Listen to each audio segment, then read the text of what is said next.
This weekend, the UFC has its first pay-per-view of the year as they prepare to make way to Rio de Janeiro, Brazil, where they can expect many of the Brazilian fighters on the roster to show up and put on a performance in front of their home crowd.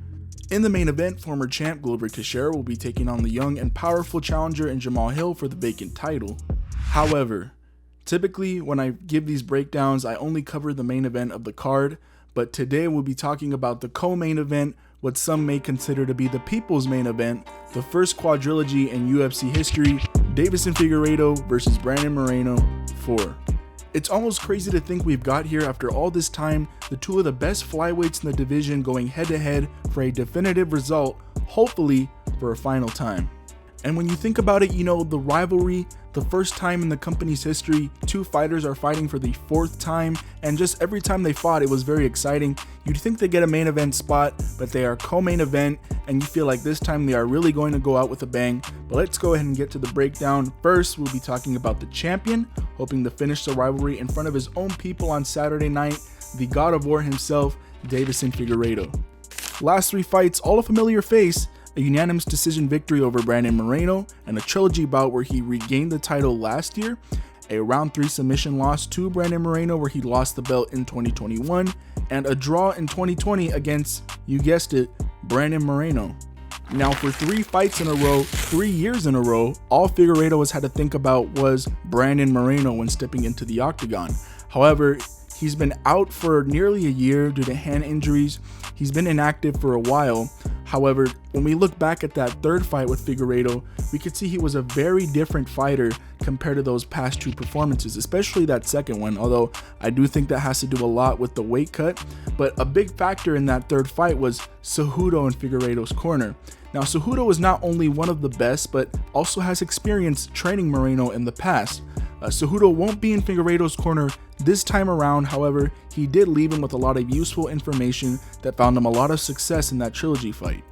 And you gotta feel like a lot of those tactics that Cejudo taught him for the third fight will be passed down and implemented into this camp, as it did find him a lot of success, such as going into our first tactic, the leg kicks. A huge weapon that won Figueiredo that third fight were those nasty leg kicks that he landed. He established them early, and it started to take effect on Moreno as the rounds went on. And even taking a look at Moreno's most recent fight against Carl Franz, he was still getting kind of tagged with those hard leg kicks.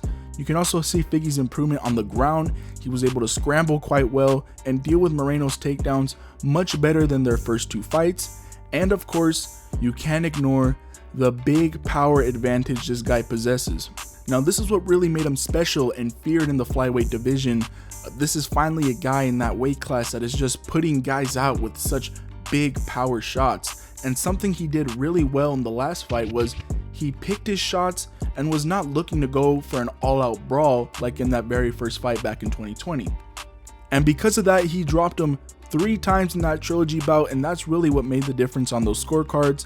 That third round, for example, you could say was a very good round for Moreno, outstriking Figueiredo, but then he got that big knockdown with like 10 seconds left, followed by that guillotine attempt, and we probably wouldn't be here if that round ended right at that moment.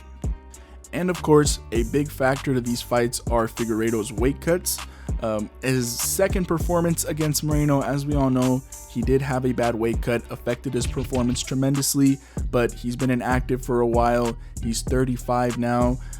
Whether or not he will have a good weight cut, it looks like he is in great condition right now, but fans will definitely have their eyes on the scales on Friday morning once he steps on to make weight. Now we go to the interim champion, the distant man you see on your right, Brandon Moreno, the assassin baby.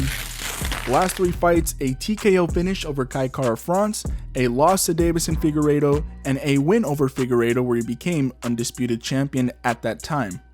Now, something that Brandon has in his arsenal that Figueiredo has lacked recently was activity. In between that third fight and this upcoming 4th fight, he had that interim title fight with Kai Kara-France for the interim belt, of course, and it was a great fight. Towards the end, you kind of felt the momentum shifting for Kara-France a little bit, but of course, Brandon finished the fight with that thunderous and fast kick to the liver, ending the fight in round 3. You have to think it's good stuff for Moreno to be coming off a win like that, staying active, and finishing another great fighter in the division in Kai Kara-France. Now looking back to the saga with Figgy, we know he's the only one in all 3 of the fights to get a finish, and that was the submission in the rematch in Arizona. But in all 3 fights, Moreno has displayed such slick and quick boxing, some of the best in the division. Very nice jab that's always stinging his opponents. However, he's got to be careful because you know Figgy has countered that jab before and put him on the canvas. He also mixes in good body work, and now we know he has that big weapon in those body kicks, which he may be looking to use more of in this fight. His jiu-jitsu is also very slick. Also, I think it's worth pointing out that when these two actually start brawling and going at it, Moreno does get the better of these situations due to the ability to put fast combinations together. Those crazy last 10 seconds of that trilogy fight I think is a great example. However, a lot of that had to do with Figgy's willingness to fight it out and close the show, which as we mentioned before, he may have to avoid this time around. And his weight cut so far seems going great, very smoothly. He's been talking about it on embeddeds and interviews, and he looks to be in great shape to give us a great fight and closure to this rivalry. Overall, I'm just very excited for this one. As I've said before, the first time in UFC history 2 fighters will be fighting for the 4th time. It couldn't have been a better rivalry. And hopefully after this, some of those other flyweights can start getting a crack at the belt and fight the winner. But this is going to be a great co-main event. Figueiredo will either be leaving a champion victorious in front of his people, or Moreno will be spoiling the party in Brazil. This is going to be an amazing fight, and may the best man win. Hey, the grind's on, I'm just trying to get the bands in. Take man, you know we get the hands in. Throw fists, so you know that they landing. We stand out, cause you know we can't stand in. We look good, we ain't ever look stranded. In a cute top down, tunes banging. The YG's outside just standing.